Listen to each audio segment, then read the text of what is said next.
Fala Resistência, eu sou Rodrigo Oliveira, está começando o nosso episódio de número 82 e hoje eu recebo meus amigos Will Soares e Rodrigo Muniz para a gente bater um papo sobre aquilo que é praticamente inevitável na vida do cristão, a queda na caminhada.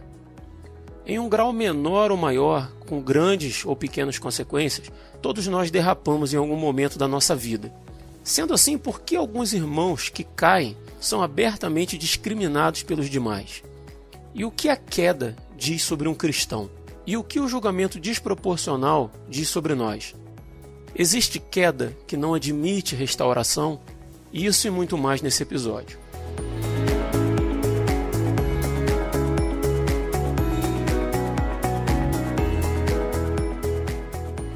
O tropeço e a queda fazem parte da realidade da vida cristã, né? Embora muitos cristãos ajam como se os, entre aspas, aí fortes, né, os verdadeiros cristãos, não estejam sujeitos à influência daquilo que a Bíblia chama de carne, nós lemos em muitos textos bíblicos que a nossa natureza carnal ela se encontra ativa ainda em nós, né? Muito embora nós também sejamos habitados pelo Espírito Santo, que já sabemos nos capacita a dizermos não para o pecado, né? E por nossa própria culpa, muitas vezes nós caímos, nós pecamos, fazemos aquilo que é errado aos olhos de Deus. Então, partindo desse princípio, eu queria começar com o Will. Vamos pensar aí que um irmão nosso, hipoteticamente, né, caiu em pecado. O que isso diz sobre ele? Hipoteticamente. Assim, acredito que todos os irmãos nossos, né, incluindo nós próprios, em algum momento caem em pecado, né? Eu só estou dizendo assim, hipoteticamente. Eu nunca caí. Mas você não, você é diferenciado. Você é o imaculado. Você é o imaculado. Você não caiu em pecado ainda, Muniz, porque você é jovem. Você ainda não teve tempo para isso, né? Não, mas eu pergunto assim, hipoteticamente, para não parecer que a gente está falando de algum caso real, né? Ou de alguém especificamente, sim, né? Mas vamos pensar aí que o irmãozinho nosso caiu em pecado. Na tua opinião, aí, o que isso diz sobre ele? Antes da gente entrar na questão da pessoa, né? Você tem duas situações acerca do pecado, né? Uhum. A primeira situação é você consigo mesmo, e pecamos constantemente. Essa é a nossa natureza, e a gente se arrepende, a gente caminha. A primeira não é um salvo-conduto para a gente pecar, mas acontece, né? Não é um salvo-conduto, não é uma autorização divina para se pecar. Minha natureza é assim, eu vou cair nas bordas. Não é isso. Mas a nossa natureza tende a isso e a carne milita contra o espírito todos os dias, o tempo todo, a cada momento do nosso... Tirando o momento que a gente está dormindo, eu acho. Mas, e sobre isso eu não tenho muita certeza. Mas... Eu estou para dizer que a gente peca até dormindo, porque nós somos pecadores por natureza, né? A nossa essência é pecaminosa, a nossa carne é pecaminosa, nós nascemos em pecado, né? Então, o que me faz pecador não é o ato que eu cometo. O ato é uma expressão, né, do fato de eu ser pecador, né? Porque muita gente confunde isso e acha assim, porque eu não traio meu marido, a minha esposa, porque eu não roubo, porque eu não mato, eu não sou pecador. Eu sou uma ótima pessoa. É verdade, né? E sem Cristo, essa ótima pessoa vai para o inferno do mesmo jeito. Exato. Né? Acho que é bom ressaltar isso, mas segue aí. Aí você tem a segunda questão, cara, que é você cair em pecado no meio da igreja. Verdade. Que é um pouco mais complicado, cara.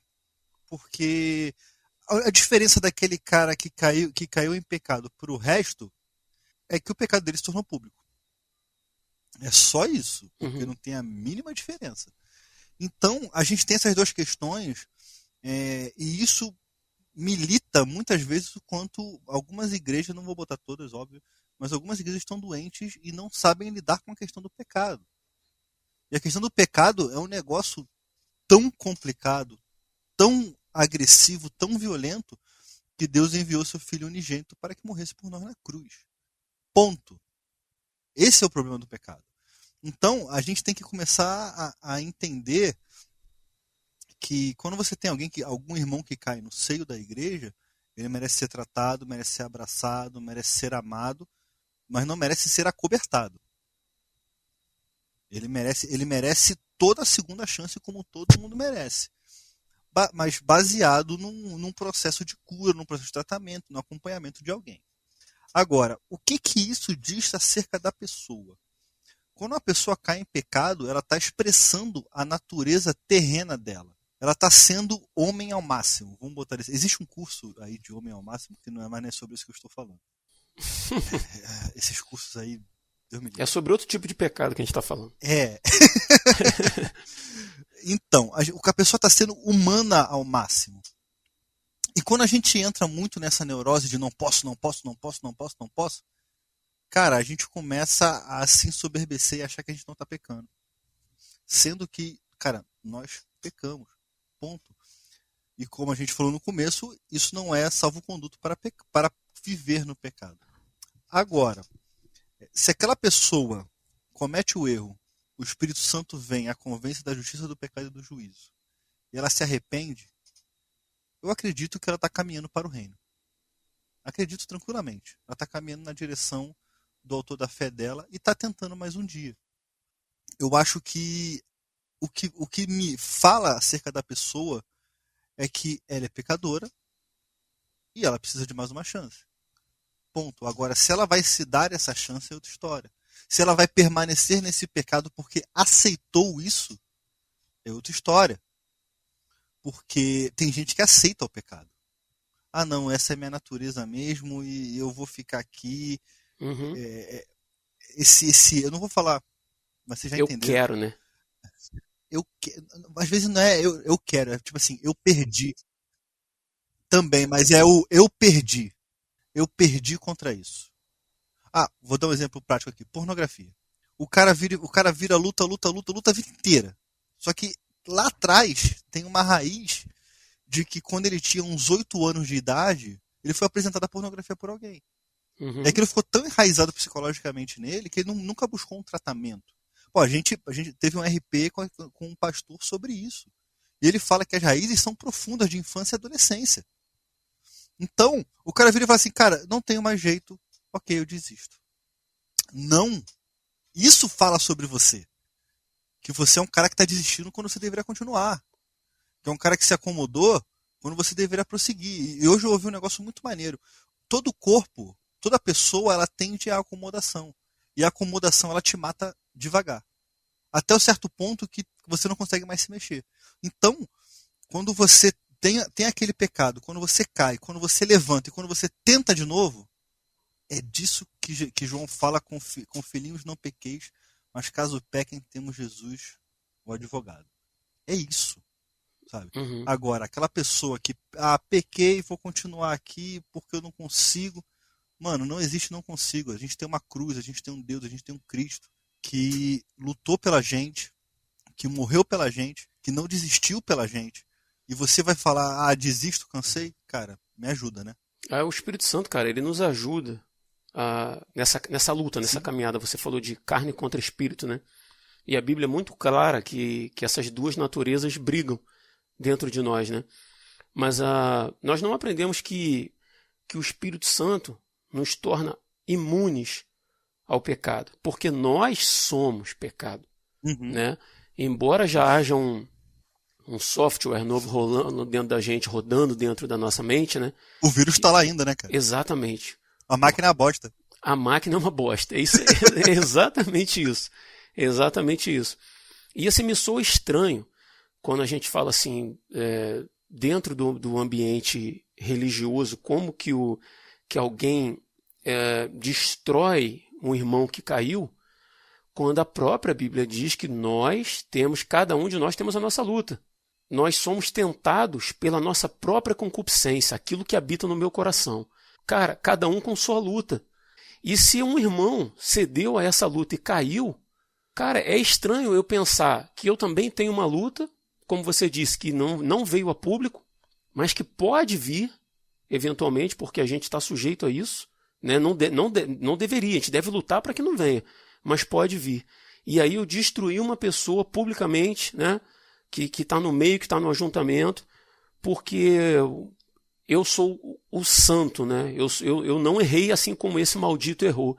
E era uma hipocrisia sem tamanho isso, né, cara? Cara, e eu ouvi de uma pessoa uma vez, uma menina, que foi pregar num lugar e um pastor deu uma chamada nela muito pesada.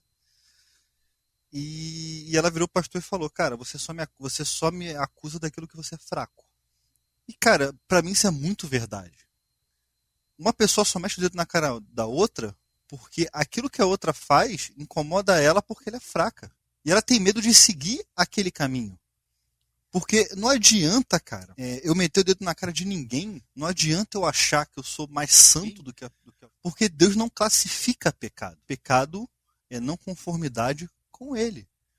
Se você for parar para pensar assim, teve gente que fez coisas muito piores do que Adão.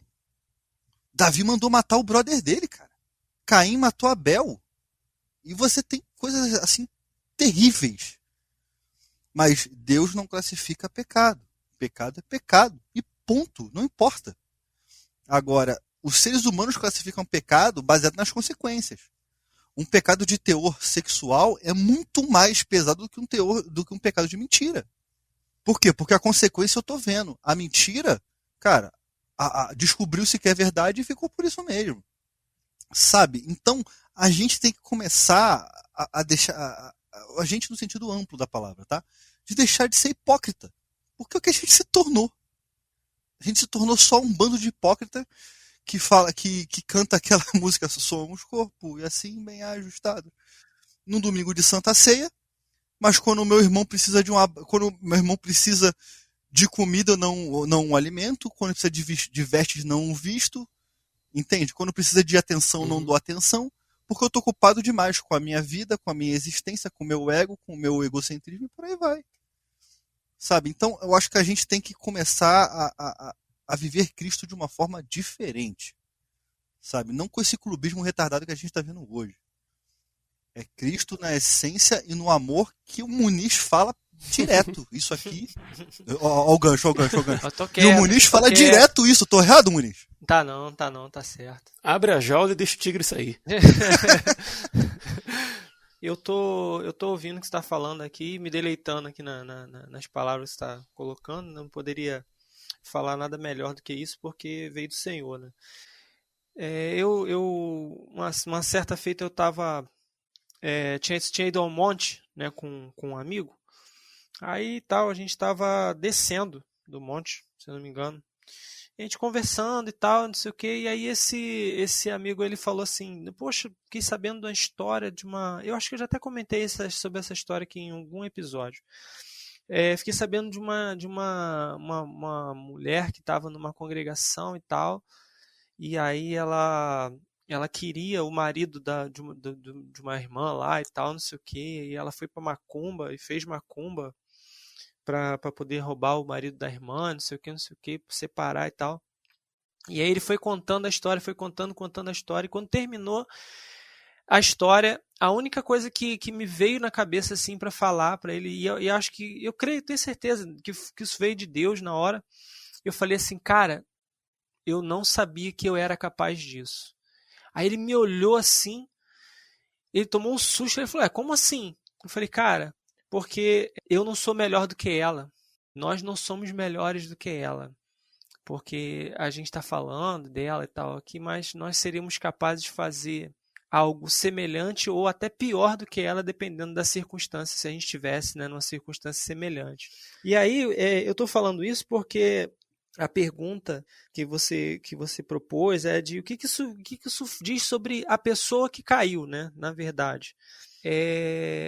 E muitas vezes, quando a gente tem essa oportunidade de ver, né, alguém que caiu e tal, a reação que nós vamos ter diz muito sobre quem nós somos, na verdade, né? Não sobre quem a pessoa é, porque o pecado diz que a pessoa é um ser humano, como outro qualquer, né? Falível, como já foi colocado aqui pelo Will, por você, né? Essa questão de que a gente carrega essa natureza e tal. Então isso aí demonstra só simplesmente algo que já é notório, que nós somos seres humanos, né? E tal. Mas eu acho que a maneira como nós reagimos a queda da pessoa é que vai dizer sobre quem nós somos, na verdade. E eu fiquei pensando também em relação a essa ideia de cair em pecado, né? Que o Will já colocou aqui também, essa questão de que a gente está o tempo todo caindo, né? Nós estamos o tempo todo caindo. Então, cair em pecado Isso é porque existe algum tipo de hierarquia, né, em termos de pecado, um pecado maior, um pecado menor do que o outro, né? Então, quer dizer, qualquer erro, qualquer pecado é igual, não tem diferença, né? Já foi colocado aqui, né? Então eu penso que, assim, como já foi posto aqui, eu acho que vale muito a pena a gente pensar, se o irmão caiu, tá? Isso, na verdade, é um sinal ou uma oportunidade que Deus está me dando, né? De eu me tornar mais semelhante a Jesus, sabe? No sentido da graça, no sentido do perdão, no sentido do acolhimento, no sentido do não julgamento, sabe? Então, é uma oportunidade, assim como a misericórdia de Deus, sabe? É uma oportunidade, né? São cordas de amor, vamos dizer assim, com as quais o Senhor nos aproxima para Ele, né? Com o seu perdão, com a sua misericórdia, quando a gente cai, né? Assim, da mesma forma também, quando Deus permite que a gente veja o erro de alguém, né, que caiu ou que errou, Ele, na verdade, ele está nos dando uma oportunidade de crescimento, de nos tornarmos mais semelhantes a Jesus do que outra coisa. Uhum. Você entra aí, cara, já num ponto importante, né? Se primeiro a gente pergunta, quando o irmão nosso, né, cai em pecado, o que isso diz sobre ele? Você já entra no ponto que é o lado oposto, né? Que é como que nós tratamos aquelas pessoas que caem, né? E como deveríamos tratar, né? Eu acho que isso é uma pergunta meio redundante, mas isso diz muito sobre a gente, né? Até bacana ter vocês dois aqui, que eu tenho o Will aqui, que não foi criado em igreja, né? Já foi na vida, pós-adolescência, né? Quase adulto já. Para a igreja cristã, né? Quando se converteu. E o Muniz, que participou de igreja tanto institucionalizada, como hoje participa de grupos orgânicos, né, Muniz? Dentro da tua experiência, sim, como é que você vê essa questão da pessoa que cai, mas não com foco nela, mas nas pessoas que não caíram, no ajuntamento ali?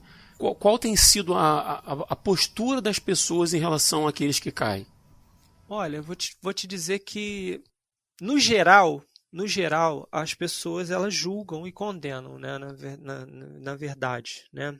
Eu digo assim, no geral, no sentido amplo da cristandade, vamos colocar assim. Eu já tive há pouco tempo agora uma experiência assim bastante inusitada, porque assim a gente se depara com algumas pessoas, e eu acho que isso aí em todos os cantos, né? Mas, por exemplo, independente se a pessoa está num templo ou não, ou está fora, ou está tal, o sistema mundo, vamos dizer assim, que pode estar dentro de uma igreja institucionalizada, ele também pode estar dentro de uma igreja orgânica porque assim, a gente costuma dizer que a pessoa saiu do sistema, mas o sistema não saiu de dentro dela, né? Vamos colocar assim.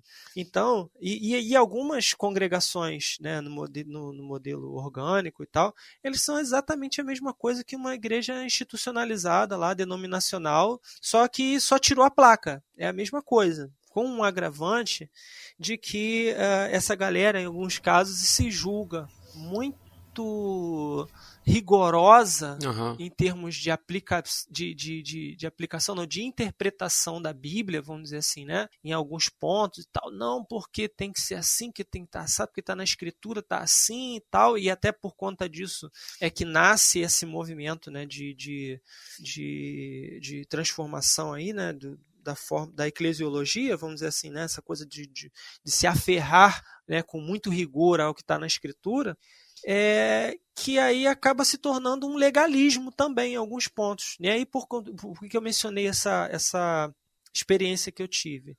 Experiência que eu tive de um grupo, de ter contato com um grupo, né, em que por conta, já tinha acontecido um racha, olha que doideira, já tinha acontecido um racha dentro desse grupo, em que lideranças, né, desse grupo, uns porque queriam ser os donos da verdade, né, o presbitério, vamos dizer assim, né, aqueles irmãos que controlam e que dominam tudo, né, e para os quais todos devem se dirigir, vamos dizer assim, foram questionados por outros irmãos que queriam funcionar no corpo também, mas que não tinham oportunidade e tal, não sei o quê, e aí por conta disso houve um racha, e aí já começa, né, a coisa toda errada por aí.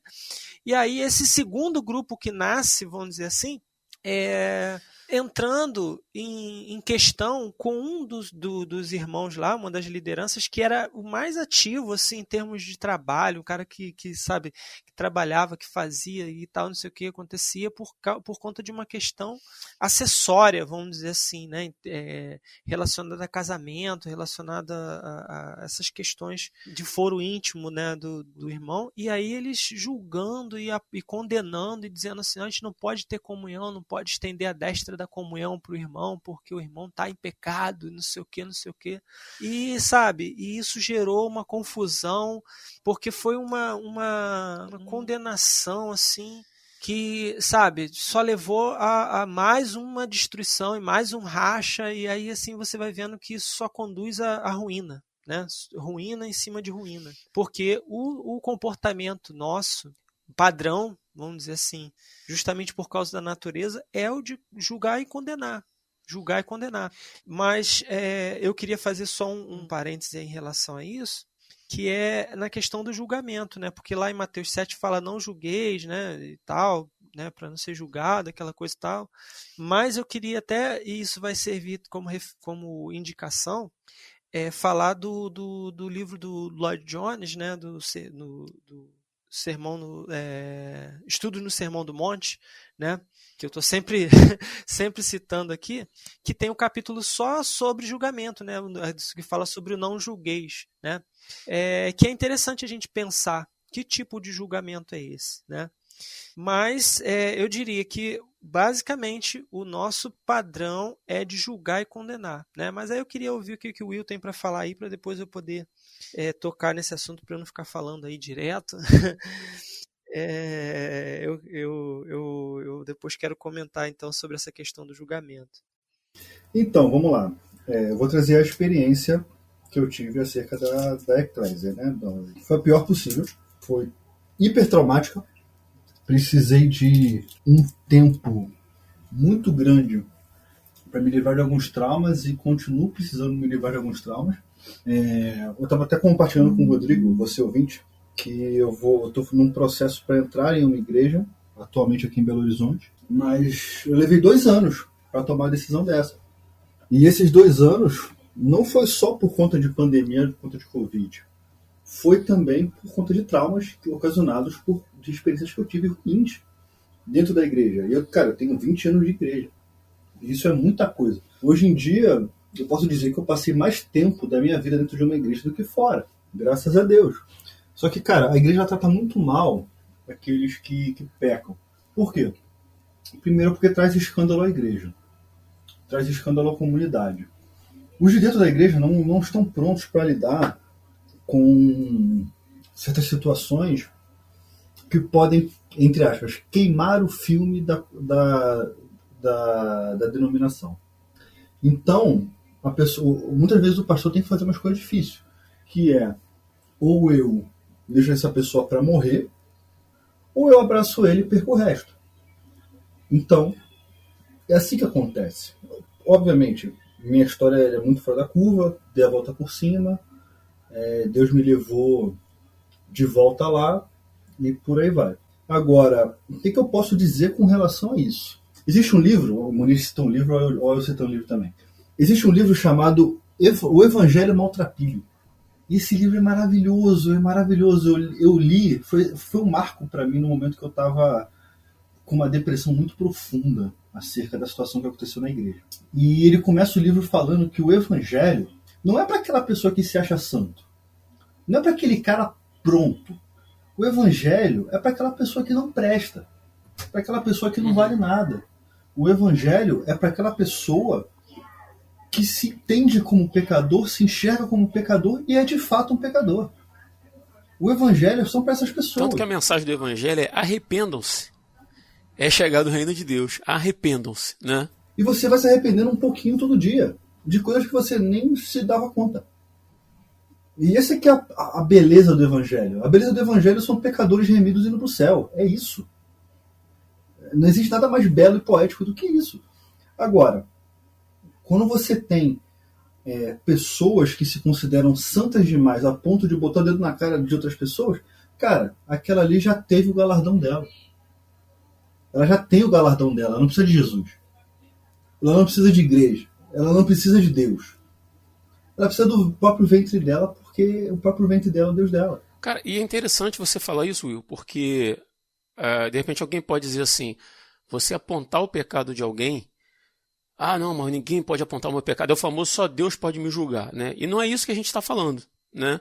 Porque a Bíblia também recomenda em diversos textos, né, que quando a gente sabe que alguém está pecando, que alguém está errando, que a gente vá até esse irmão, que a gente tente ganhar esse irmão de volta, né? Convencer ele e tratar dele e tal. Não é isso, né? A questão é o destruir por destruir. É destruir porque ele errou e eu não. É destruir porque o dele veio a público e o meu não. É destruir porque eu me acho mais santo do que ele, né? Sim. A gente está falando aqui sobre a máquina de moer carne que se tornou muitas igrejas brasileiras. É isso. É sobre isso que eu estou falando. Porque essa máquina de moer carne já matou muita gente, cara. Eu acho que já deu, sabe? Já deu. E o que eu vejo na igreja por eu estou me dirigindo, que você não tem essa máquina de moer carne. Você tem pessoas dispostas a denunciar o pecado. Você tem pessoas dispostas a abraçar o pecador. E é isso que me pegou, cara.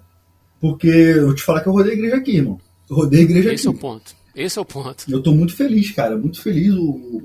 E toda vez que termina, a gente toca uma ideia rápida com os pastores, entendeu? Super acessíveis. Você não tem pessoas na Torre de Marfim. O cara termina lá em cima, ele desce para beber água, tá no meio do povo ali. Você não tem cadeiras lá em cima. Você não tem pessoas que são longe, saca? Eu consigo sentir uma proximidade muito maior do que eu já senti outras vezes. Cara, então para manter isso aí, por favor, não comenta aquela história que envolve prostitutas e judeus. Para não dar problema. Pode deixar. Entendeu? Pode deixar. Pode deixar. Os ouvintes sabem o que é. Quem é ouvinte mais antigo aí sabe do que eu tô falando, né? Tá ciente do que você tá falando, né? Porque eu tava no Rio. Mas, cara, voltando, cara, essa máquina de moer carne que se tornou a igreja brasileira, de muitas vezes, cara, fazer papel do diabo baseado numa frase do Aleister Crowley: para os amigos tudo, para os inimigos a lei. Quando você se torna inimigo dessas pessoas, independente do motivo, sabe? Você vai sofrer a lei. Os amigos, não, os amigos vêm cá, não, ninguém precisa saber, não, deixa quieto, deixa calado, deixa na boa. Aí você tem uma pessoa que continuou no pecado e aquela pessoa que está sendo moída no moedor de carne. O que você gera? Você gera pessoas que escondem o pecado e permanecem no pecado. E o que acontece? Você não incentiva as pessoas a confessarem os pecados umas para as outras. Você incentiva as pessoas a esconderem o pecado, porque senão eu vou perder o meu cargo, senão eu vou perder o meu ministério. A vergonha, né? A questão da vergonha. Também, mas eu vou perder tudo, porque eu vou ser ameaçado de sentar no banco o tempo todo. É aquela questão da hierarquização de pecados, né? Exato. Então, e eu vejo muito isso também, Muniz, nesse exemplo que você deu. Cara, o ser humano ele é dado à instituição. A pessoa não consegue, cara. Quando a pessoa vive naquele regime de instituição a vida inteira, cara, ela vai institucionalizar tudo que ela toca. Sim. Então você vai ter essa questão da pessoa não porque você não serve, porque eu não posso ter comunhão com você. Tá, Jesus tem comunhão comigo, porque eu não posso ter comunhão com meu irmão, cara. Que bosta. Pois é. Sabe? Cara, é esse moedor de carne que se tornou o evangelicalismo brasileiro. Cara, eu tô vendo a hora de Jesus chegar e passar-lhe o facão, cara. Já tem muita gente caindo. A gente vê, cara. Uma pastora que recentemente foi acusada de matar o marido, cara, tá perdendo tudo, sabe? Você tem pastores aí que vem pregando, gente, cara, igual um amigo meu mandou no grupo hoje. Você tem um garoto muito jovem que leu vários livros sobre política fazendo cruzamento de política com religião. Mano, toda vez que você cruza política com religião, deu problema na história da humanidade. Sabe? Então, cara, a igreja, ela tenta se tornar aquela instituição viva, mas ela está se tornando cada vez mais um moedor de carne. Porque eu tenho que manter a minha postura. E, cara, Jesus ele vai na prostituta, Jesus ele vai na pessoa que saiu do baile funk agora, ele vai no travesti que está na esquina. É esse Jesus que tá aí. Cara, e o interessante, assim, por isso que eu fiz questão de perguntar a vocês da experiência pessoal e queria deixar a minha por última, porque eu já desconfiava, por uma questão de observação, que as experiências não seriam boas, sabe? Eu ainda tinha um pouco de dúvida em relação à questão do Muniz, que congrega em grupos orgânicos, mas, cara, dado a forma como o ser humano lida... Com o Muniz eu também fiquei surpreso, cara. Com o Muniz eu fiquei também muito surpreso. Mas eu já desconfiava que ia para esse caminho. Então, assim, por incrível que pareça, a minha experiência não foi ruim nesse sentido, porque eu já passei por isso pessoalmente e errei um momento da minha vida, jovem, né? Cabeça avoada, fiz algumas besteiras na minha vida. Acontece. E tive que levar isso para a igreja, né? Por uma questão de honestidade e de não poder ser uma situação que não podia ser mais escondida, né?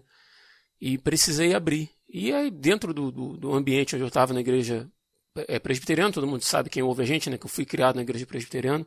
Ela tem lá o seu método, né? De tratar essas questões. E eu lembro que eu fui numa reunião do conselho da igreja lá para poder falar, para poder ouvir, para ser ouvido. E tipo assim, cara, eu entrei numa reunião para expor um problema que já estava vazando pelos poros, né? Para explicar, para contar, para abrir o coração. E, cara, no conselho da igreja eu esperava pessoas para me apontarem o dedo. E, cara, o que eu recebi foi abraços dentro da reunião do conselho.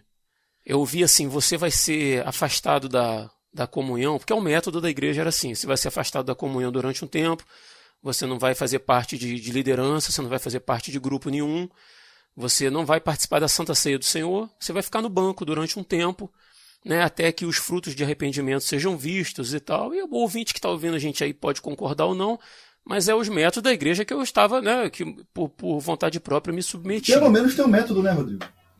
Exatamente. Então, assim, quanto a isso, tranquilo, assim.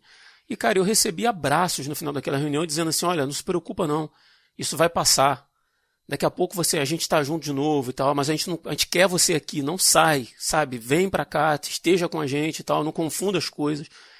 E assim foi, cara. E eu me lembro nitidamente, assim, de um domingo à noite, que era um domingo de ceia, não sei se talvez a primeira ceia que eu não poderia participar, e sentei na galeria da igreja, e enquanto os diáconos serviam a ceia do Senhor e as pessoas iam se servindo e eu não, cara, eu senti tanta vergonha, mas tanta vergonha, tanto arrependimento de ter feito aquilo que eu fiz, que eu comecei a chorar dentro da igreja, cara. Eu me lembro de tantas pessoas que naquele momento saíram de onde estavam e vieram me abraçar, sabe? Dizer assim, não fica assim não.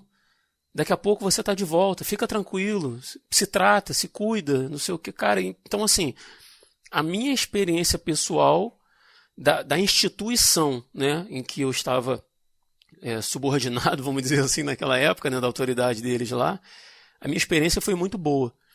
Mas eu tenho outras experiências ruins em relação a outras pessoas, mas não partindo nem da liderança da igreja, mas dos próprios irmãos, que aí se enquadra exatamente no que vocês falaram, né? Então, assim, só para deixar claro que não é uma questão do líder do grupo e nem só dos membros daquele grupo. É um problema das pessoas, é um problema do homem, é um problema da humanidade, né? Essa é a grande questão que eu queria até fazer um adendo aí, né, para o ouvinte, né, entender.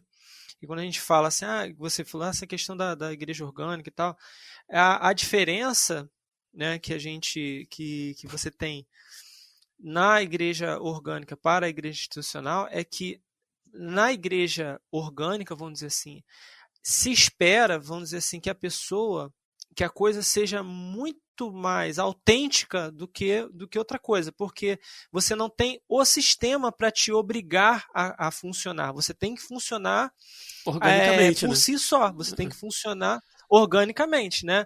Você tem que funcionar. Né? Você não tem, vamos supor, uma liturgia ali estabelecida, né, que te direciona.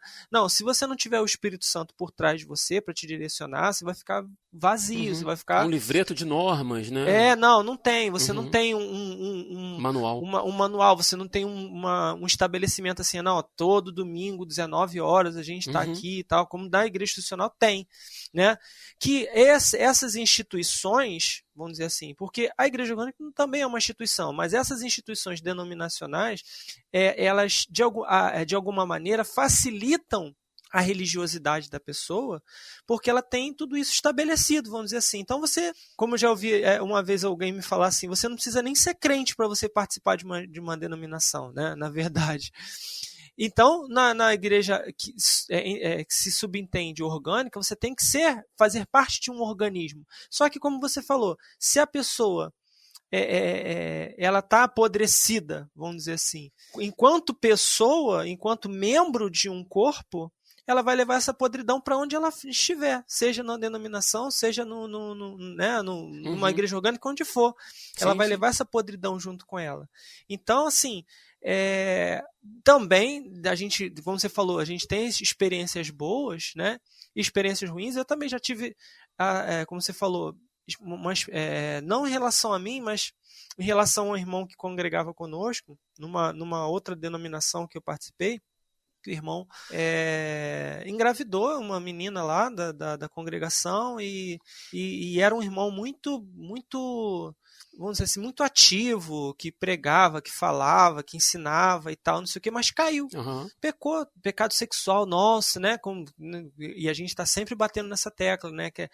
Por que o pecado sexual ele é sempre taxado como um pecado, né, horroroso e tal, e a mentira não, e a glutonaria não, e a maledicência não. É o pecado supremo, né, cara? É o pecado supremo. É o pecado supremo, né?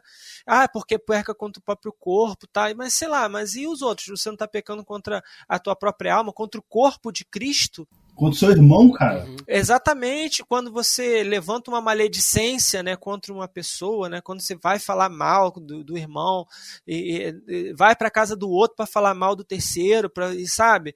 Quando você mente, quando você rouba, quando você, sabe, enfim, não age com misericórdia e tal.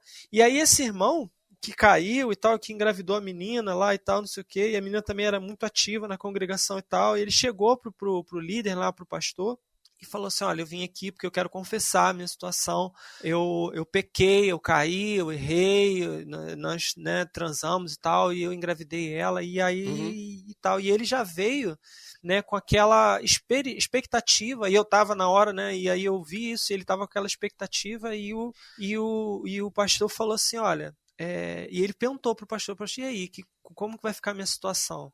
Ele falou assim, olha, a gente vai levar para a congregação, tá? A situação, e eu pergunto para você está ciente da situação? Qual vai ser a sua atitude, então, agora? Ele falou assim, não, eu vou casar com ela, vou assumir o filho, a gente vai ter e tal, não sei o que. Então, beleza, então, nós vamos levar para a congregação e vamos ver o que a congregação diz, né?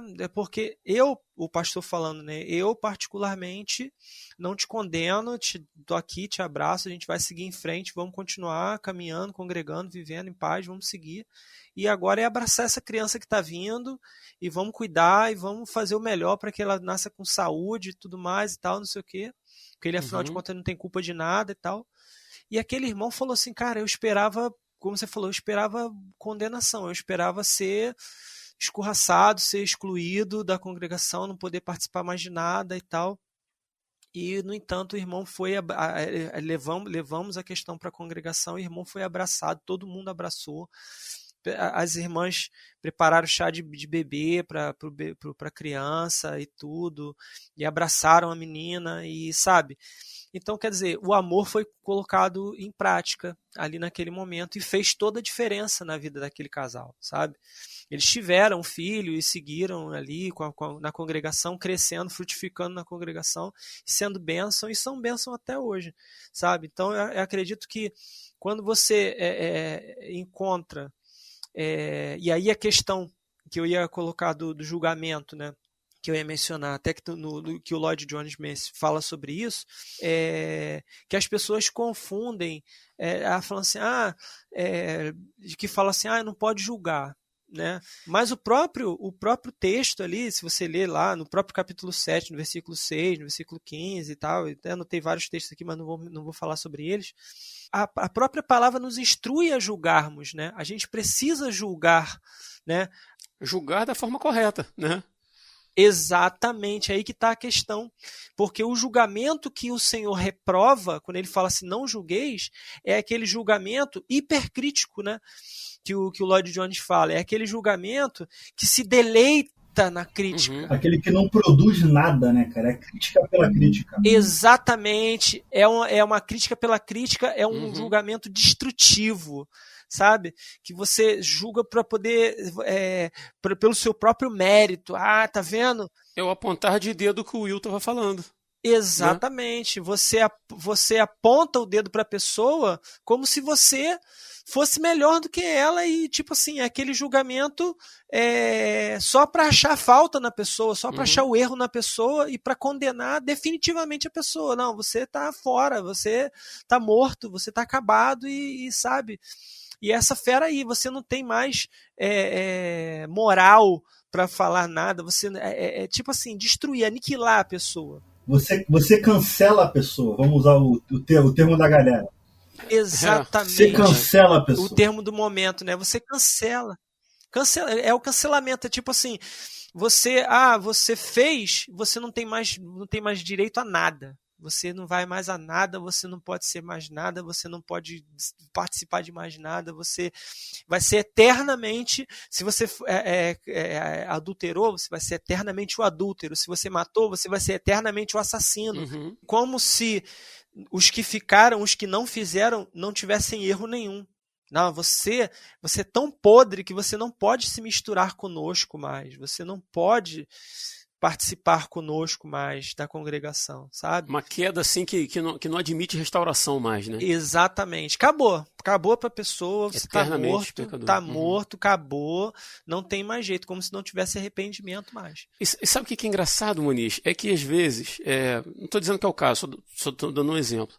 Esse irmão aí foi lá, teve relações lá ilícitas lá com a menina, engravidou a menina, né, e assumiu o erro dele. E de repente tem um outro, e a gente sabe que isso acontece, que está tendo relação do mesmo jeito, só que tem mais cuidado e a outra não engravida. E aí, né, a pessoa julga e fala, olha aí o que ele fez, que não sei o que, né? E depois, por meio de outras pessoas, você sabe o que estava acontecendo, entendeu? Mas é aquela coisa, o meu erro ainda não foi descoberto. Então, assim, isso me dá uma falsa legalidade aí, né, para eu poder apontar o erro do outro, né? Tipo assim, engraçado que, como a gente tá falando aqui, o irmão transando lá com a irmãzinha, ou com o irmãozinho, né? Enfim, né? Não, tá, entendi. Né? Não, tá. Rodrigo. Pois é, né? Então, tá lá, né? Enfim, e pecou e errou, e o outro tá lá na pizzaria enchendo os cornos de pizza e de refrigerante e sai enrolando lá. Pecando numa área diferente, né? Pecando e tal. E, no entanto, ele tá lá em cima da plataforma lá falando, né? Ou tá no meio dos irmãos lá, para trazer pro meu contexto, tá lá rotando um monte de regras lá pros irmãos, e que tem que ser assim, que tem que ser assado e tal, não sei o que, no meio da congregação lá falando. E, no entanto, ele tá lá com um barrigão imenso lá, cheio de colesterol, cheio de diabetes. Fazendo fofoca. Pois é. Tá entendendo? Então, tem menos peso, né? Tem menos peso, então tá bom, é engraçadinho, né? Pois é. Tem menos peso o pecado, porque a pessoa tá com mais peso. Pois é. Verdade. Pois é. Engraçado que você tá falando aí da questão do eternamente pecador, né? Da pessoa que errou e tal. E Eu lembrei daquele. Já tinha deixado anotado aqui na verdade, mas acho que cabe bem aqui o texto lá de Mateus 12, que fala da blasfêmia contra o Espírito Santo, né, que é tratado pelo próprio Jesus como um pecado imperdoável, né, que é aquele que rejeita Deus de forma consciente, né? Ele fala, ele prega, ele age, ele se opõe contra o Espírito Santo, né? Ele rejeita, né, ativamente o Espírito Santo o tempo inteiro, continuamente, e morre assim. Esse é o único pecado que não tem perdão, aquele que rejeita a obra de Deus. Sim. Né? Mas, cara, para todos os outros, você estava citando exemplo de Davi, cara. Acho que foi você que citou no começo lá. Todo torto, cara. Você pega a vida de Davi para ver ali, e aí você vê como que Deus se relacionava com Davi, como que ele se inclinava na direção de Davi, tinha propósito na vida de Davi, mesmo Davi metendo o pé na jaca de vez em quando. Davi meteu o louco, né, cara? Cara. E, sabe por quê? Porque Deus conhece a gente, cara. Nós humanos, cristãos humanos, eu não sei se tem cristãos extraterrestres, mas os cristãos humanos, a gente se trata com esse falso aspecto de perfeição. A gente cobra dos outros aquilo que nem a gente tem. A gente exige dos outros aquilo que nós somos incapazes. E aí muitas vezes a gente vive em grupos de pessoas fingindo, uns fingindo para o outro, né, para os outros. E aí Deus que não se engana com isso, olha lá de cima e fala assim, cara, quem você pensa que é para me esconder?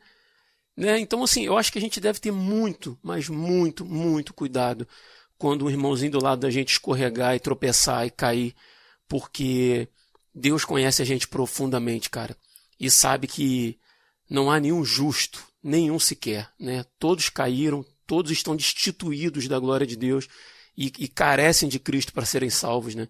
Isso coloca todo mundo no mesmo barco, e a gente deve ter muito cuidado com isso. Sim, eu assim, até faço até um questionamento, né, para quem está ouvindo e para nós aqui. Não seria isso um sintoma de desconhecimento do que vem a ser o pecado, sabe? Porque as pessoas, elas, como o Will falou, né, e acho que você também falou, rotulam muito as coisas como pecado, né?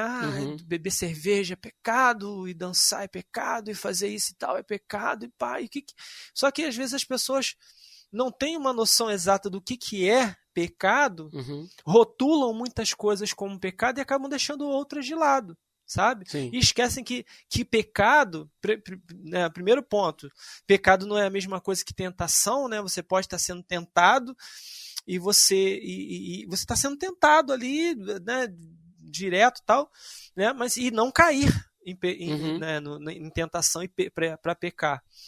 E não entende também que pecado é tudo que significa um desalinhamento com a vontade do Pai, sabe? Que a vontade do Pai é boa, perfeita e agradável, né? E a vontade do Pai é que, vamos lá, de novo, né? Aquele mantra que eu sempre repito, né? Que você ame a Deus sobre todas as coisas, que ame a si mesmo e ame ao próximo como você se ama, né? E depois Jesus amplifica isso, né? Que você ame ao teu próximo assim como ele nos amou. Então, seja qual for a atitude que você tome, que se desalinha com isso, seja o que for que você faça, que se desalinhe com isso, você pode considerar como um erro, né? Como um pecado. Agora, se você está fazendo qualquer coisa, seja ela qual for, que não se desalinha com isso, você não está pecando. Não importa que julgamento que venha sobre você, que dedo que se aponte sobre a tua vida, não importa. Agora, se você desalinhou, essa questão. Então, eu acho que esse desconhecimento, né, que é um sintoma, aí, vamos dizer assim, que faz com que o cristianismo, e aí até me atrevo, Will, a pegar o gancho no que você falou assim, a igreja transformou a igreja brasileira num moedor de carne. Eu me atrevo a dizer que isso transformou o cristianismo num moedor de carne, desde lá do início, Sim. desde lá da igreja primitiva. Sim. Que a igreja vem sendo um moedor de carne, né, passando por cima de todo mundo e moendo todo mundo, né, sobretudo quando se torna a igreja Institucionalizada, né? institucionalizada do Império Romano, sabe? Antes disso já, quando lá o bispo foi, né, quando você coloca o bispo em primeiro lugar, não pode celebrar uma ceia se o bispo não estiver presente, não pode fazer um batismo se o bispo não estiver presente. Pronto, aí dali você já começou a desgringolar tudo, né? Agora, dali para cá, esse desconhecimento do que é realmente a vontade de Deus para a igreja, para o homem, é que nos transformou nesses moedores de carne que a gente não precisa mais ser. Ô Will, você quando eu perguntei a respeito dessas experiências, você falou da sua própria, né, de que foi muito ruim e tal. E na tua opinião, cara, como alguém que já trabalhou com liderança de igreja, especificamente, né, e sobretudo como cristão, como pessoa ali do banco mesmo, né, do irmão ali de banco, e não alguém que necessariamente vai ter que atuar na vida de alguém como liderança. Como respeitar o processo de cura após a queda, né? Antes aqui eu falei sobre a questão da blasfêmia contra o Espírito Santo, que não há perdão.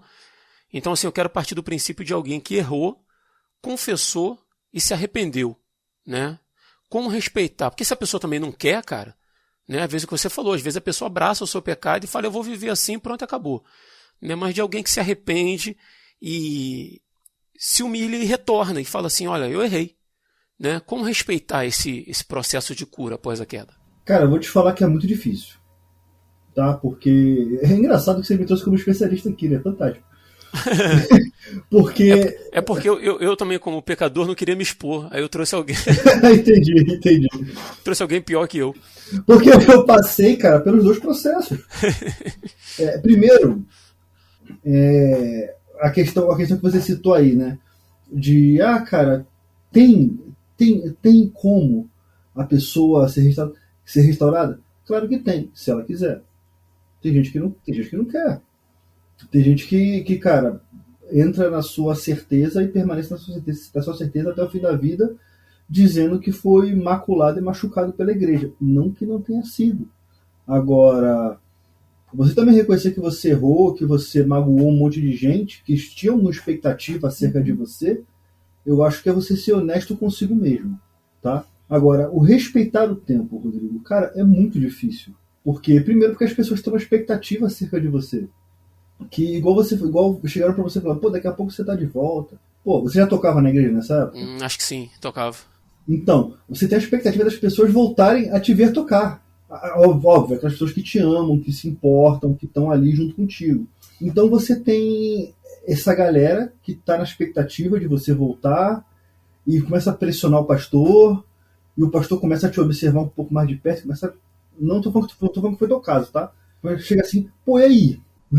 Sim, mas às vezes a pessoa está com tanta expectativa que te pressiona involuntariamente. Não, mas sim, acompanhar, ver, deixa eu ver como é que ele tá, como é que tá a cabeça dele, como é que tá o coração dele, né? Esse negócio do tempo é algo muito pessoal seu. Eu era muito ativo na igreja, eu era líder adolescente, eu pregava, eu tocava na igreja, sabe? Ou seja, eu estava muito mais tempo na igreja do que fora dela.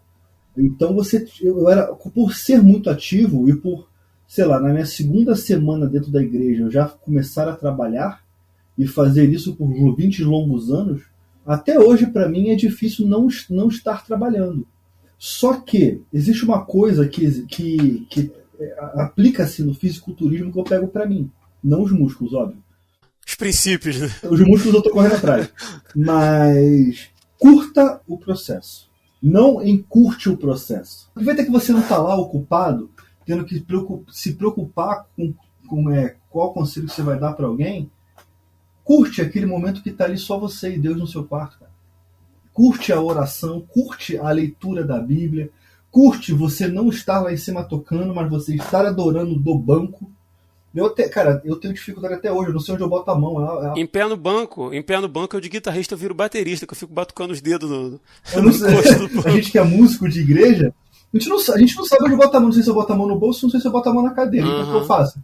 Eu tô curtindo esse processo. Da mesma forma que eu curti o processo lá atrás no Rio de Janeiro. E outra, Will, sem autocomiseração, sem ficar se fazendo de coitado. Errou, assume, corrige o seu erro, né, e segue em frente, cara. Vacilou, irmão. Vacilou e volta.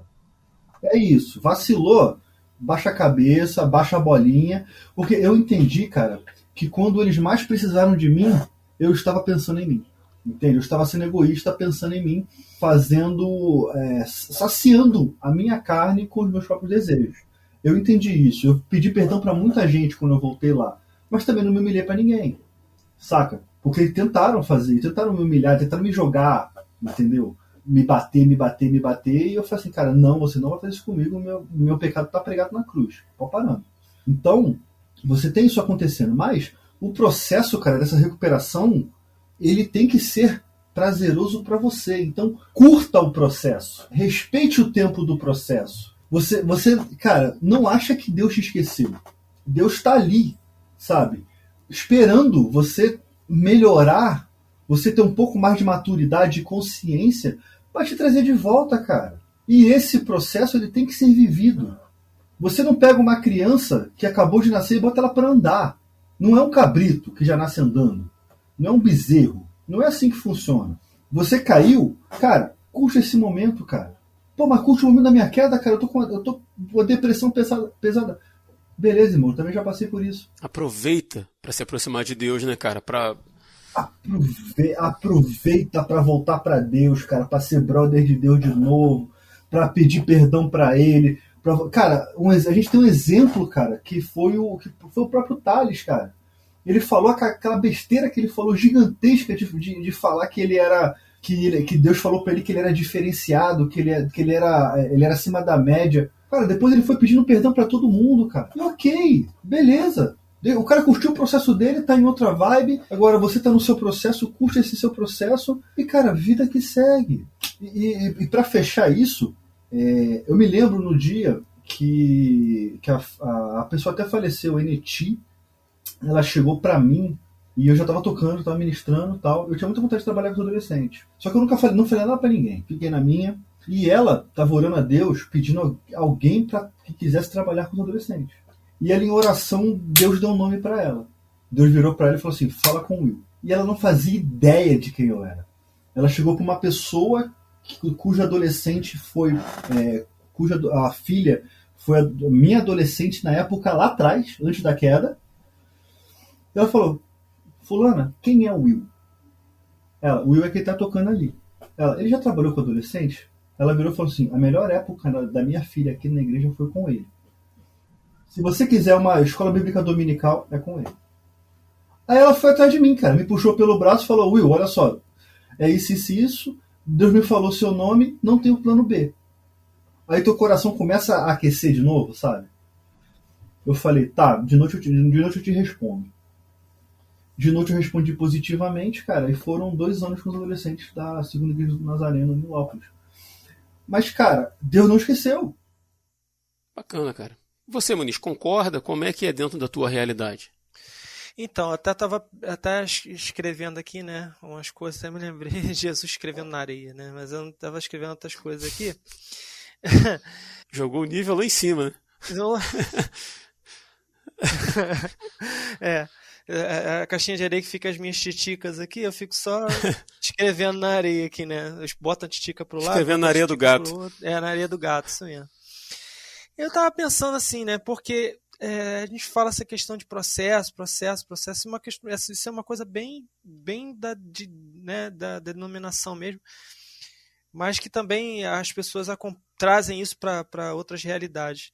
Só que eu fico pensando assim, tá, mas tem processo quando você mente? Né? Tem processo quando engravida uma irmãzinha. Depende. Ou a não ser que a mentira gere um problema absurdo, né? Não, mas então... Que o cara quebra uma empresa por causa de uma mentira, né? Então, beleza. A questão das consequências, né, cara? A consequência. Mas tem processo para quando você fala mal do irmão, por exemplo?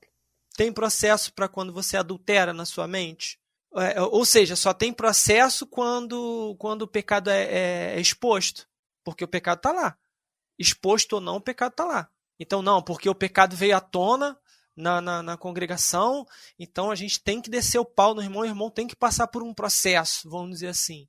E assim, já há algum tempo, aliás, minto, eu ouvi uma mensagem, se não me engano foi de Paul Washer, ele falando assim, que quando você cai, e que você erra, e a gente tem essa tendência de entrar numa, como você falou assim, num processo de comiseração, né? De você ficar se auto-punindo ali, vamos dizer assim, e tal, não sei o quê.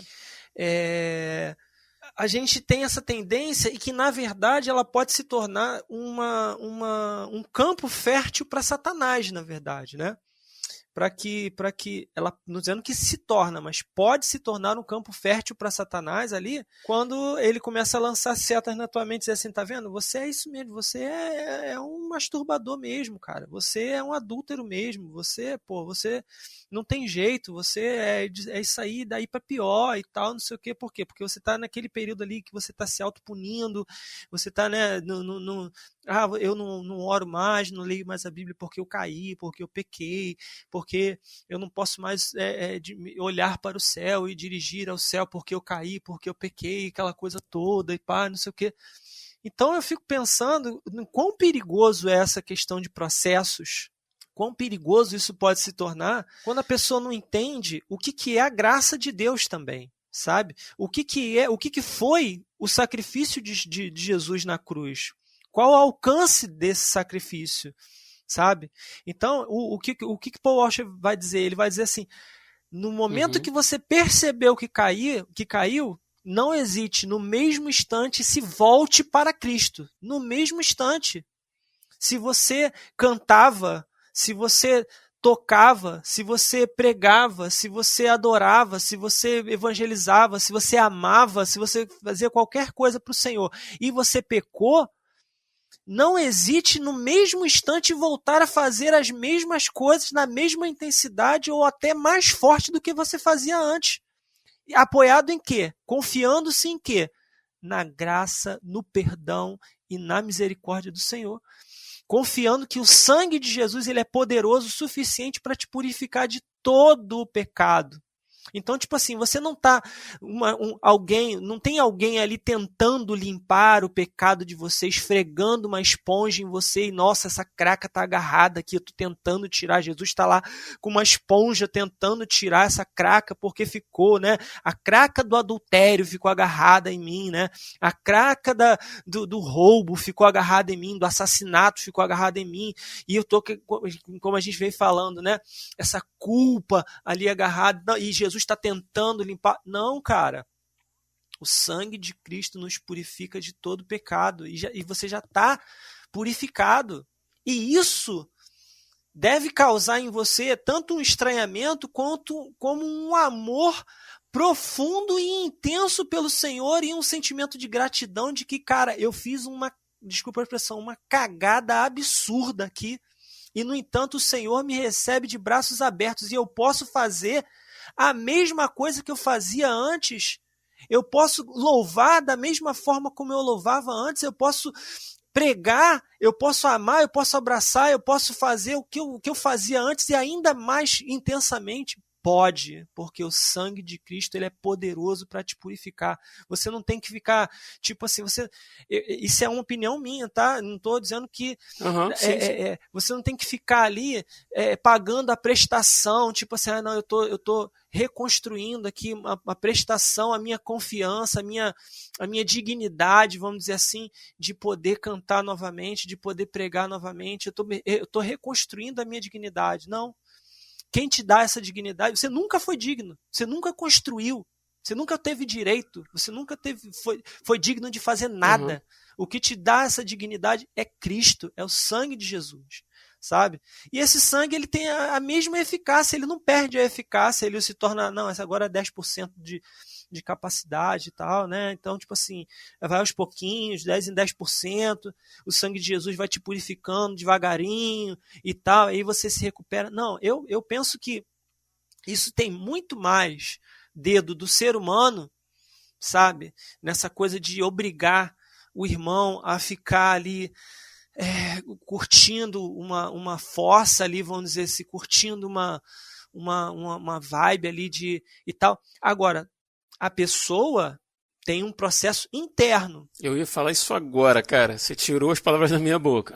A pessoa tem um processo interno. Ela se encontrar com o Senhor, pessoalmente, se encontrar com o Senhor e entender isso. Se ela entender na hora e falar assim, cara, Não, beleza, caí, me levantei, tô aqui de pé, Senhor, vambora, e dar a volta por cima, né, e seguir em frente, beleza. Esse lance de você ter que botar o cara, que o cara tem que ficar amargando ali, pá, não sei o que, eu particularmente não concordo. Eu acho que isso aí é mais para satisfazer o ego de certas pessoas, para poder dizer, não, agora o irmão está santo, né? Agora ele passou pelo nosso crivo. A gente sentou aqui, a gente determinou que ele tem que ficar, sei lá, 3 meses sentado aqui no banco, tem que ficar 1 ano para ele mostrar que ele tal, não sei o quê. Enquanto ele estava lá, o próprio que está apontando e julgando, estava lá falando mal do irmão e fazendo um monte de besteira e mentindo todo dia, fazendo um monte de coisa de errado todos os dias, sabe? E está apontando o erro do irmão, que diz, não, agora ele está santo. Então, esse é um posicionamento meu, sabe? Para que você que está me ouvindo possa entender que o mais importante, meu irmão, não é o que as pessoas pensam de você, mas aquilo que Deus pensa de você e aquilo que você pensa a respeito de Deus, sabe? Porque a partir do momento que você entender que o sangue de Jesus te purifica de todo pecado, caiu, levanta e segue em frente. É isso que eu penso, entendeu? Eu até entendo a tua realidade, né, de grupos assim, né, não institucionalizados e tal, mas eu também entendo, por outro lado, os institucionalizados, né, no sentido de que, não discordando de você não, tá? Assim, concordo com muita coisa do que você falou e sei que, cara, em muitos e muitos casos é realmente assim. Mas em outros casos, cara, dentro desse movimento institucionalizado, das igrejas institucionalizadas, eu também vi cuidado, cara. Sabe? Eu vi cuidado com a vida das pessoas. E até por isso eu disse que eu ia falar exatamente isso. A questão quando eu falei do processo de cura após a queda, eu não quis dizer nem o processo que a igreja impõe sobre alguém durante a queda, mas o processo pessoal de cura, né? Que foi o que você falou. E às vezes eu penso assim, vamos imaginar que é um caso de um irmão que é líder de casais, e trabalha com casais, e de repente o cara cai em adultério, e se arrepende. Dificilmente, né, dentro da igreja, no próximo domingo ele está lá lidando com casais de novo. Né? Então eu acho que, em muitos casos, é necessário que a pessoa, não que ela demonstre arrependimento ao longo de tantos meses, né, e fique sentado no banco. Isso acontece também, né, como você disse, às vezes até por uma imposição, pelo desejo de ver o outro ali arriado ali, né, pecador, né, e tal. Eu sei que isso acontece, mas eu vejo outros casos também em que há um cuidado com aqueles que estavam sendo liderados por ele, há um cuidado com a vida dele, com o casamento dele, né, e como eu sempre digo, para a gente viver a vida cristã, ou melhor, para eu pregar o evangelho, eu não preciso de um púlpito, né? Para eu adorar a Deus, eu não preciso de uma guitarra plugada na mesa de som da igreja, né? Todas essas coisas são feitas na nossa vida, né? Ou deveriam ser, né? Cotidianamente.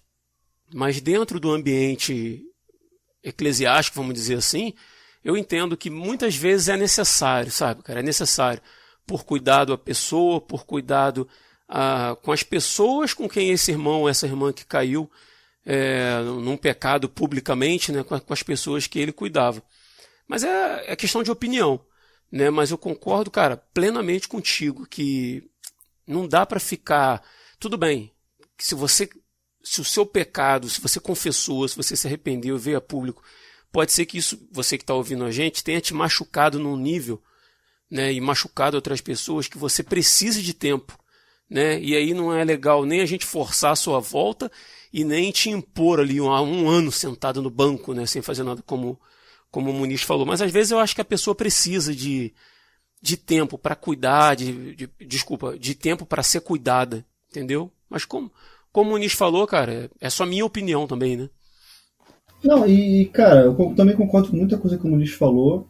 Eu acredito que também que o banco ele não transforma ninguém. Eu acredito que o cuidado e o amor da igreja para com aquela pessoa transforme ela. E eu acredito também, cara, que como... Senão o banco pelo banco é punição. Você fala assim, não, você é castigo. Vai ficar é só castigo. Uhum. E eu acredito no seguinte, cara, que na vida, a vida ela é igual a música. A música, ela é som e silêncio. ela tem aquelas pausas. Tem gente que você ouve e a música ela é muito intensa, ela não tem pausa. Aquela pausa do silêncio, aquela pausa do respiro. Quando você ouve um outro tipo de música, tipo um Pink Floyd, até um jazz, o jazz ele tem muito aquela pausa, sabe? No qual a guitarra cala, você ouve um pouquinho fundo e a guitarra volta. Isso também é música. E eu acredito que na vida é muito assim. Existe um momento que a gente tem que dar a pausa, sabe?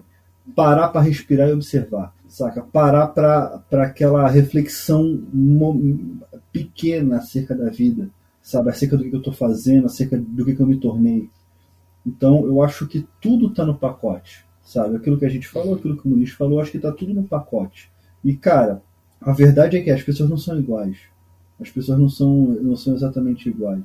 E, visto isso, Deus vai tratando individualmente de cada um da melhor forma, e essa é que é a beleza do Evangelho, né, cara? A individualidade com que Deus trata um, da mesma forma que Deus tratou Pedro, Tiago e João e Paulo de formas totalmente diferentes, e os 4 foram grandes homens. Então, eu acredito nessa questão também. Cara, pra gente encerrar esse bloco, eu queria citar aqui não vou ler o texto, né, mas eu me lembro lá de João 21, como que Jesus tratou Pedro, né?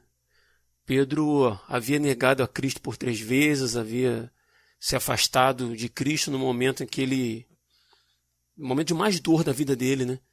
Que era levar sobre os ombros dele o pecado do mundo. E aí Jesus morre, ressuscita, né? Os discípulos voltam lá, cada um por sua vida lá, voltam a pescar e tal, não sabiam que Jesus tinha ressuscitado ainda. E de repente, enquanto Pedro está lá pescando, Jesus aparece na praia.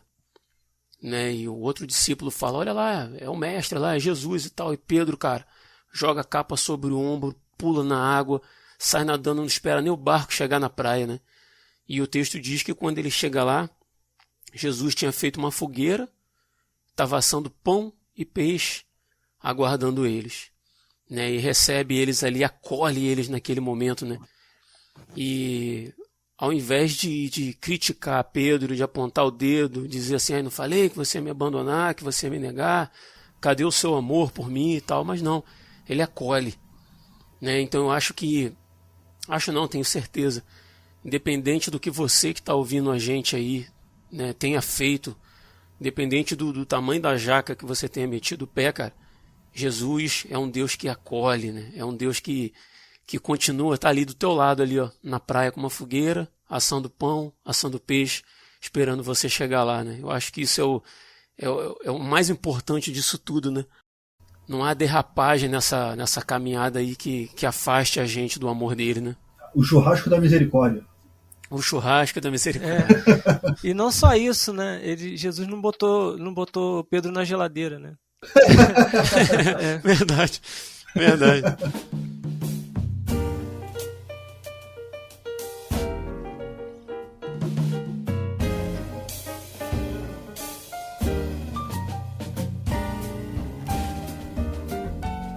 E vamos caminhando aí para o final de mais um episódio do Resistência Podcast. Queria aqui já, primeiramente, agradecer ao Muniz pela participação. Muniz, vou deixar um espacinho para você, se você quiser fazer considerações finais, deixar alguma recomendação, tá? Já fica aqui meu muito obrigado aí pela tua participação, por mais uma participação. Eu que agradeço aí por mais uma vez, né, por podendo estar junto com vocês aí, compartilhando aí um pouquinho, né? Naquilo que o Senhor falou ao teu coração, ouvinte, que você possa ser abençoado aí pelo Senhor, possa receber do Senhor. Naquilo que eu falei, você possa, né, que não tenha te acrescentar, você possa deixar de lado. E eu queria mais uma vez aí indicar para que você faça a leitura do livro aí, os Estudos no Sermão do Monte, do nosso irmão Lloyd Jones, né, que é uma bênção. Esse livro aí a gente tá sempre, já teve até sorteio, né? Verdade. Vira e mexe a gente cita ele. Esse livro é fantástico. Deus realmente deu inspirou muito esse irmão, né, para estar falando para nós, que é muita bênção para nós, e que, assim, você que está nos ouvindo, né, que você possa confiar sempre na graça, na misericórdia do Senhor. Não aceite, não receba a acusação de ninguém sobre a tua vida, sabe? Creia que o Senhor, Ele te ama, Ele te perdoa, Ele te abraça, Ele te recebe.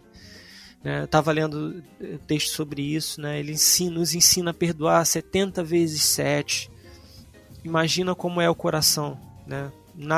Nenhum sentimento humano é tão próximo do sentimento do Senhor assim, em termos de amor. Então imagina como é esse amor, né, por nós, ao ponto de dar o seu único filho para morrer por nós. Então creia nesse amor que é infinito por você, e não se deixe abater, levanta a cabeça, segue em frente, sabe? E se você tem alguém que está perto de você, que está ali, que está caído, que está prostrado porque pecou, vai lá, dá a mão, ajuda, suporta, voz de seus fortes, suportar a fraqueza dos fracos, sabe? Incentiva essa pessoa a seguir em frente, a continuar, porque se a gente não incentivar para continuar, com certeza tem um que vai incentivar para a pessoa continuar caída, que é Satanás. Então a gente precisa cumprir o nosso papel de ir lá, dar a mão, incentivar, levantar e dizer: tem de bom ânimo, esforça-te, segue em frente, que a gente ainda tem uma carreira a correr, né? A gente tem uma cruz para carregar. É isso. Muito bom, cara. Lá em Eclesiastes diz que melhor é serem 2 do que 1, né? Porque se um cair, o outro levanta o seu companheiro. Mas ai do que estiver só, pois caindo não haverá outro que o levante. Né? Que a gente seja esse que, enquanto a gente julga estar firme, né? A gente tem cuidado para não cair, que a gente seja aquele que levanta o outro, né? Porque para empurrar para baixo, cara, para empurrar para baixo tem o Will. Uma vacilão, E se o ouvinte tá caído, a gente tá sendo esse outro para levantar ele hoje, né? Oh, Deus queira. Amém. Deus queira, cara. Obrigado, Muniz, pela tua participação aí. Bênção. Deus te abençoe. Grande Will, faça aí suas considerações finais para nós. Cara, a primeira coisa que eu quero falar é: se você caiu, irmão, levanta, vambora. A gente segue, a gente anda, a gente caminha, a vida é isso. Não acha que se Deus tem dado coisas boas, não quer dizer que Ele não permita que as ruins aconteçam. Sabe, isso acontece com todo mundo. O sol nasce sobre os justos e injustos, e a vida é isso. A gente é isso. Levante e segue. Você que julga estar de pé, julga, cuidado para que não caia. 1 Coríntios 10:12. Cuidado para que não caia, sabe? Tem alguém caído perto de você? Vai lá e abraça. Você caiu? Se permita ser abraçado, sabe? Se permita ser cuidado, se permita ser curado. Tenha bons amigos. Eu acho que o mais importante disso tudo é ter bons amigos que não passem a mão na tua cabeça, mas te falem a verdade e te abracem. E assim o evangelho vai invadir nas ruas. Eu acho que a gente precisa disso. Que o evangelho saia das 4 paredes e invada um pouco mais as ruas. Com essa, entre aspas, onda de amor que a gente vê dentro das igrejas, que ela reverbere fora. Eu creio muito que se essa onda de amor extrapolar as 4 paredes, aqueles que estão caídos, magoados fora da igreja, eles vão se sentir um pouco mais abraçados. Quem está dentro e não se sente abraçado se sinta um pouco mais abraçado. Mas acho que tudo tem que começar por uma atitude. E essa atitude tem que começar por mim, tem que começar por você, Rodrigo, tem que começar por Moniz, tem que começar por quem está ouvindo a gente. Uma pessoa de cada vez. Se alguém cair perto de você, vai lá, dá uma ligada, pergunta como é que você tá precisando de alguma coisa, posso ser bênção na tua vida, vamos trocar uma ideia, vamos conversar, vamos comer um estudo, vamos comer uma batata, sei lá. Olhe aquela pessoa, cuide daquela pessoa e ande com aquela pessoa, porque a sensação de estar leproso, mesmo que você não esteja, ela é muito ruim. Ela é muito ruim. Então, a perda dessa identidade é a pior coisa que o diabo pode fazer com a gente. Perder essa identidade de quem eu sou em Deus. Porque tem um monte de pessoa falando que eu não sou bênção, mas, cara, você é bênção, continua, persevera e segue. 2 recomendações. Primeiro, óbvio, a Bíblia, porque se você lê a Bíblia, você mergulha em Deus, você conhece Deus, sabe? Você se achega perto de Deus e é a revelação de Deus para mim e para você. O segundo livro é o Evangelho Maltrapilho, que foi o que eu citei mais cedo. E esse livro, cara, para mim ele foi um marco na minha vida, que eu entendi que Evangelho é para pecador arrependido, não para pessoa que se considera santa. Evangelho é para pecador arrependido, para aquela pessoa que olha e fala assim: cara, eu sou eu não sou nada. Eu não sou nada. Jesus, preciso de você. É isso que esse livro causou em mim, e eu creio que se você lê-lo, ele vai causar também um grande impacto em você, porque a gente começa a entender um evangelho um pouco mais simples. Então, o Rodrigo vai botar no post aí, e eu agradeço, cara. Agradeço a oportunidade. Eu agradeço estar aqui de volta, tô com saudade de gravar com vocês, cara. Eu agradeço tempão, mesmo. Né? Pô, tempão, né, cara? Me botou na geladeira. Ai, Muniz, me botou na geladeira legal, cara. Fiquei de castigo. Eu também fiquei um tempo, eu fiquei uns 6 meses aí na geladeira. Aí, a gente ficou de castigo. Esse mentiroso. Ficamos de castigo. Mas, cara, obrigado mesmo pela oportunidade, cara. Isso é benção. Pô, cara, prazer foi todo meu de estar com vocês aí. Amém. O prazer foi todo seu, quase que você falou, né? O prazer foi todo seu. Eu sou meio gago, né, cara? Às vezes saem umas coisas assim meio enrolado, mas não é o que tava no coração, não. Se for que quase saiu pela boca aí, não é o que tava no coração. Mas é legal, cara, você falar isso aí de seja, né, cara, o evangelho vivo na rua, né, e tal. E às vezes a gente, cara, às vezes a gente discorda em pontos, né, às vezes a gente concorda em outros e tal. Mas mais do que a gente se preocupar do que como que a instituição tal faz, como que a instituição tal não faz, como que o grupo orgânico faz, acho que a gente deveria se preocupar como que eu faço, né? Como que eu lido com meu irmão caído, né? E aí eu acho que não tem, nesse ponto assim, acho que a gente entra num consenso, né? Que a gente tem que ser mais parecido com Jesus, né? Que a gente tem que ceder mais, que a gente tem que estender a mão, que a gente tem que ser misericordioso, né? Eu acho que essa é a grande lição que fica desse episódio para mim, assim. Agradeço muito a participação de vocês dois, foi bênção para mim. E antes da gente encerrar aí, cara, eu queria agradecer aí, tem ouvintes nossos aí que já há alguns meses contribuem financeiramente com Resistência Podcast, né? No momento a gente teve uma pane de equipamento, né, alguns meses atrás, e vários ouvintes aí chegaram juntos, a gente conseguiu safar o problema, a Resistência está aí ativo. Mas mesmo assim, cara, ainda tem corações aí que olham pra gente e, cara, vou falar igual o Will, não sei por que razão, mas continuam ofertando pra gente. E isso tem sustentado o Resistência Podcast, né? A gente tem conseguido suprir as demandas mensais através dessas ofertas. Então, a você aí que teve no seu coração, né, o desejo de contribuir com a gente e tem feito mês após mês, queria deixar o meu muito obrigado. Muito obrigado. Isso é um carinho que a gente que recebe, um afago para o coração da gente, ter alguém que ouve o que a gente faz, se diz tão abençoado por isso a ponto de contribuir, cara, de tirar um pouco do seu dinheiro e ajudar a gente, tá? Você que está ouvindo a gente sabe que é com você, e obrigado pela tua disponibilidade, né, pela tua oferta, tá? Muito obrigado. E se você que ouve a gente aí quiser também fazer parte desse mutirão e ajudar a gente tem um Pix, que a chave Pix é pix@resistenciapodcast.com, pix@resistenciapodcast.com, tá bom? Se for do seu interesse ajudar a gente aí, fazer um afaguinho nesses amigos aqui, eu só quero que você saiba que tudo que entra é revertido pro Resistência Podcast, exclusivamente para manutenção do Resistência Podcast, tá bom? Muito obrigado a você que ficou com a gente até o final.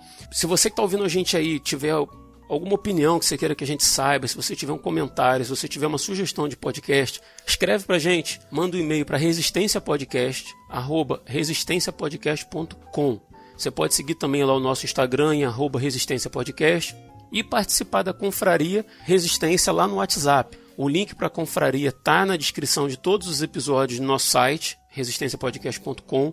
Você vai entrar na descrição do episódio, você tem um link lá. Se você clicar nesse link, você vai ser direcionado para a confraria, e lá a gente reúne o pessoal que grava, o pessoal, os ouvintes, e lá dá para a gente trocar uma ideia legal. Vai ser um prazer ter você lá, tá bom?